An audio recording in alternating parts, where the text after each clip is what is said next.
কবি সলিল চৌধুরীর এক গুচ্ছ চাবি। উত্তরাধিকার সূত্রে পেয়েছি শুধু এক গুচ্ছ চাবি। ছোট বড় মোটা বেঁটে নানা রকমের নানা ধরনের চাবি।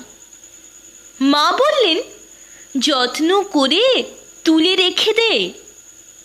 তারপর যখন বয়স বাড়ল, জীবন এবং জীবিকার সন্ধানে পথে নামতে হলো। পকেটে সম্বল শুধু সেই এক গুচ্ছ চাবি। ছোট বড় মোটা বেঁটে নানা রকমের নানা ধরনের চাবি। কিন্তু যেখানেই যাই, সামনে দেখি প্রকাণ্ড এক দরজা, আর তাতে ঝুলছে প্রকাণ্ড এক তালা। পকেট থেকে চাবির গুচ্ছ বের করি। এ চাবি যে চাবি ঘোরাই ফেরাই, লাগে না, খোলে না।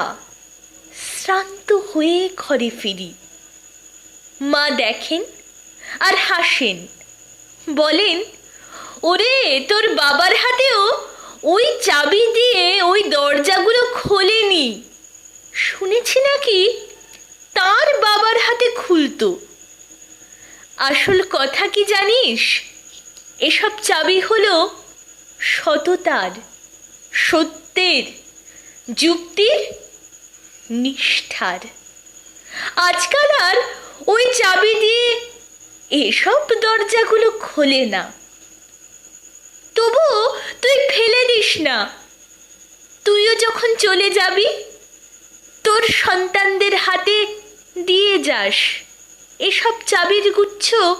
হয়তো তাদের হাতে, হয়তো কেন, নিশ্চয়ই তাদের হাতে একদিন ওই সব সততার, সত্যের, যুক্তির, নিষ্ঠার চাবি দিয়ে জীবনের বন্ধ দরজাগুলো খুলে যাবে, খুলে যাবেই।